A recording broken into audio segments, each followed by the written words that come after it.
Kupoteza muda mwingi sana.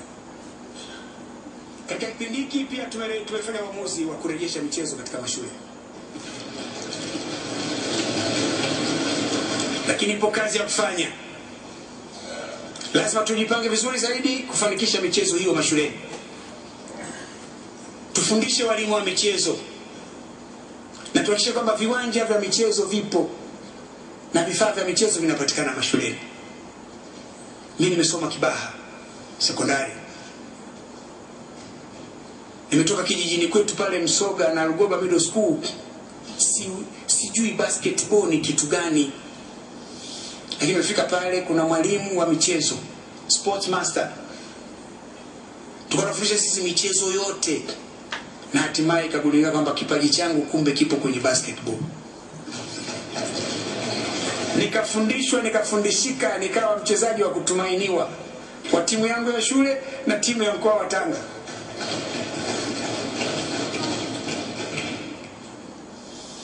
Lazima tuwe na walimu wa michezo. Isiwe tu ni kazi ya mtu yote. Sasa wewe utashughulikia michezo. Mwenyewe hata interest hana.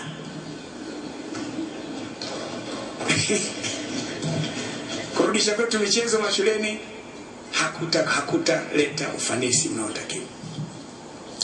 Lakini pia sasa wakati umefika kwa vyama na vilabu vya michezo kuanzisha shule za michezo, sports academy za michezo yao ili kukuza vipaji vya vijana mapema. Haiwezekani TFF wawe hawana sports academy. Halafu tegemea kupata wachezaji wazuri. Wanatoka kwenye vilabu watu wanagombea vyeo miaka yote. Sasa inasema vile vyama vya michezo vile vifanye jitihada kuanzisha hizi sports academies. Lakini vilabu pia vifanye jitihada ya kuanza kujenga hivi vipaji vya watoto.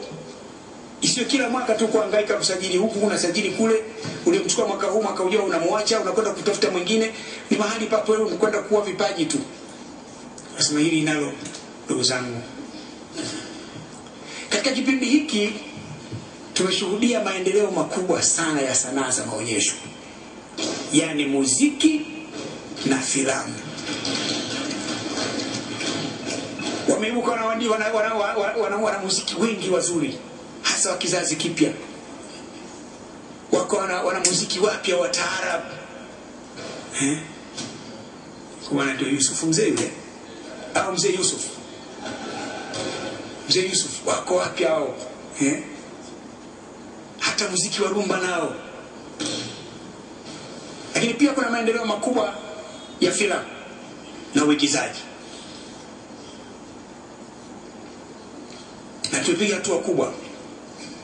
Mimi kipindi ambacho nakuwa na nafasi za kupumzika naangalia sana Africa Magic. Na kilichonivutia ni nini? Siku moja niliangalia pale, nikaanza kuona filamu za Kiswahili za Tanzania zinaonyeshwa sana karibu kila siku.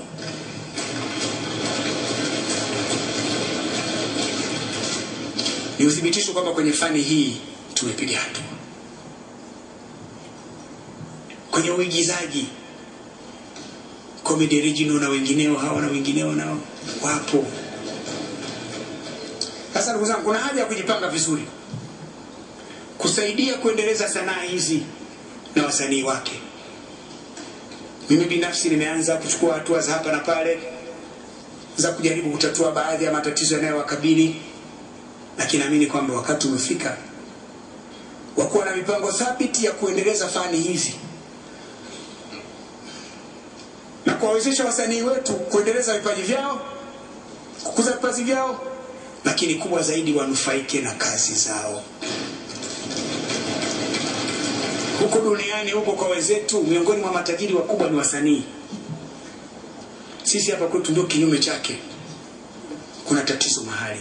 Ndio maana nimesema sasa wakati umefika tuanze kuchukua hatua thabiti za kuendeleza fani hizi. Mheshimiwa Spika, tumepata mafanikio ya kutia moyo kwa upande wa diplomasia na ushirikiano wa kimataifa katika miaka 5 iliyopita. Jina la Tanzania linang'ara katika medani ya diplomasia ya kimataifa. tunaheshimika. Na kwa ajili hiyo tumekuwa tunashirikishwa katika mambo mengi ya kikanda na kimataifa. Tumetembelewa na wageni wengi mashuhuri. Katika kipindi hiki unashangaa wakubwa wote wa mataifa yote makubwa wameshafika hapa. Tumepata misaada mingi ya maendeleo na kufutiwa baadhi ya madeni yetu. Tumeitangaza vyema nchi yetu na mafanikio yake yanaonekana. Mauzo yetu ya nje yameongezeka, yanazidi kuongezeka. Uwekezaji unakuwa na watalii wanazidi kuongezeka. Tumekuwa wenyeji wa mikutano mingi mikubwa ya kimataifa. Yote haya yamekuwa chachu kwa uchumi wetu kukua na kustawi. Katika miaka 5 ijayo tutaendeleza diplomasia yetu, tutaendeleza ushirikiano wetu wa kimataifa kwa ari zaidi, nguvu zaidi na kasi zaidi. Napenda kutumia nafasi hii kutoa shukrani na pongezi maalum za dhati kabisa ya moyo wangu kwa wabia wetu wa maendeleo. Wako hapa leo wengi, yaani nchi na mashirika ya kimataifa, kwa misaada yao adhimu ambayo imesaidia sana kuifikisha Tanzania hapa ilipo. Kwa vile wazee bado tunahitaji na tunastahili kusaidiwa, naomba msituchoke.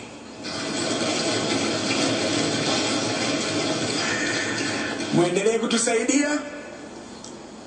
Naamini miaka si mingi kutoka sasa hamtakuwa na ulazima wa kufanya hivyo. Dhamira yetu ni kupunguza kutegemea wahisani, tuendelee kujitegemea wenyewe.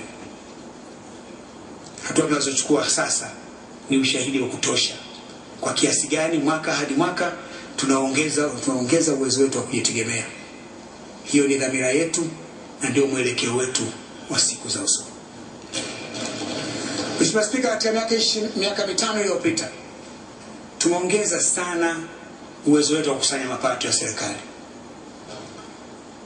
Tumeongeza kutoka wastani wa bilioni 177.1 mwaka 2005, sasa tumefikia bilioni 453 kwa mwezi.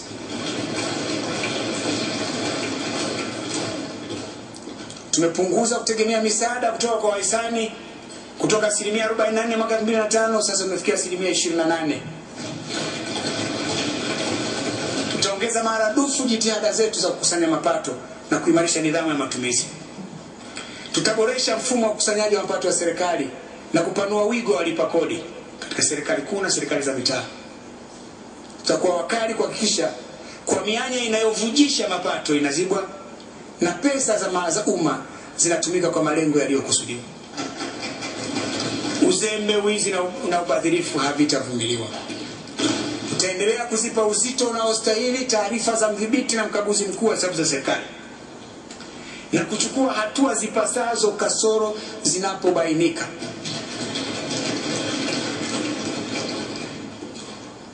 Tulisema hivi, nilizungumza na mkaguzi na mdhibiti na mkaguzi mkuu wa hesabu za serikali. Ukigundua wizi mahali, toa ripoti polisi, na TAKUKURU, mtu huyo ashughulikiwe. Tusingojee mpaka taarifa ije hapa bungeni iwasilishwe, wakati mwingine nawasilisha miaka 2 baada yule mtu mwingine atakuwa ameshastaafu, au anaweza kuacha kazi kwa notice ya saa 24 kwa sababu keshapata za kutosha. Na huo sasa ndio mwelekeo wetu. Tufanye ukaguzi wa thamani ya fedha, kwamba maana wakati huo anakagua uandishi wa vitabu vinaweza kuandikwa vizuri lakini daraja halipo.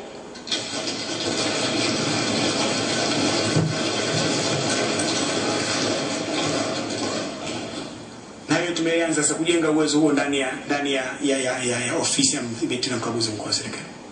Tumetunga sheria mpya inayopa mamlaka makubwa zaidi, lakini dhamira yetu ni hiyo hiyo. Tunataka tuongeze ukusanyaji wa mapato lakini tuimarishe nidhamu ya matumizi ya fedha za serikali. Mheshimiwa Spika, Tanzania ni mwanachama wa Jumuiya ya Afrika Mashariki, mwanachama wa SADC, mwanachama wa Umoja wa Afrika, wanachama wa Umoja wa Mataifa. Katika miaka 5 iliyopita tumeshiriki ukamilifu katika asasi hizo za kikanda na kimataifa. Nchi yetu imenufaika kisiasa, imenufaika kiuchumi na imenufaika kiusalama. Mauzo yetu katika nchi za SADC na Jumuiya ya Afrika Mashariki yameongezeka sana, na yamekuwa ndio nguzo yetu kuu ya biashara ya nje ya nchi yetu.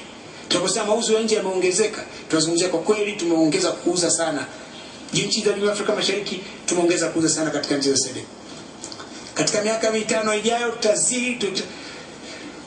tutazidi kuimarisha ushiriki wetu katika kwa maslahi ya nchi yetu na watu wake katika jumuiya hizi. Tutaendelea kufuatilia kwa karibu maendeleo yanayotokea katika jumuiya hizi, na hasa Jumuiya ya Afrika Mashariki ambayo kasi yake ni kubwa. Kama mjuavyo, Julai mosi mwaka huu soko la pamoja limeanza. Baada ya kukamilisha kwa ufanisi ujenzi wa umoja wa forodha, hivi sasa mchakato wa umoja wa sarafu unaendelea kwa kasi. Tunategemea kwamba 2012 utakuwa umeanza. Lazima tuhakikishe kuwa tunashiriki kwa ukamilifu katika vikao vyote vya kuzungumzia masuala ya utangamano wa Afrika ya Mashariki, ili kutetea na kulinda maslahi ya nchi yetu na watu wake. Wakati mwingine sifurahi ukisikia kwamba bwana, unajua vikao fulani wa Tanzania hawakwenda. Unauliza kwa nini? Si afisa huyu, si afisa yule kaingilia hapa. This is not being serious. Yanazungumza mambo makubwa kwenye maslahi yetu sisi. Tusiache kuwepo. Mheshimiwa Spika, hatuna budi kuchangamka. Hatuna budi kujipanga vizuri, kwani muda si mrefu kutoka sasa mjadala kuhusu kuanzisha shirikisho la Afrika Mashariki utaanza. Tukamaliza, maana tumesema hatua zetu za kwanza, umoja wa forodha imekamilika. Hatua ya pili, soko la pamoja tumeshalianza. Hatua ya tatu, umoja wa forodha 2012 unakamilika. Baada ya hapo inabaki nini? Hatua ya juu tu ya shirikisho la Afrika ya Mashariki. Sasa lazima tujipange vizuri. Kwa jinsi nijuavyo mie, mjadala wa mchakato huu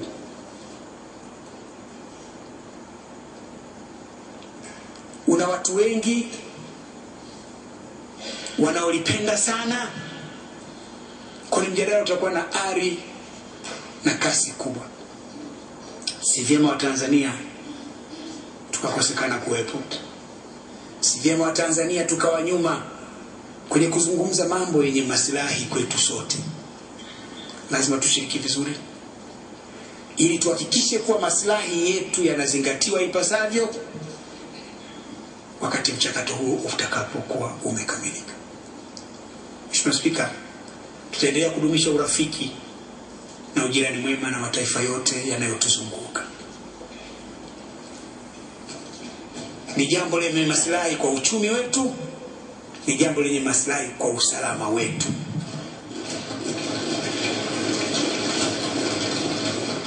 Mkishakuwa mnazungukwa na marafiki, usalama wenu ni wa uhakika. Mkishakuwa mnashiriki vizuri kwenye Jumuiya ya Afrika Mashariki, mambo yenu ya uchumi, maslahi yenu ya kiuchumi yanaongezeka. Leo sisi tunauza zaidi Kenya kuliko wanavyouza wao sasa kwetu.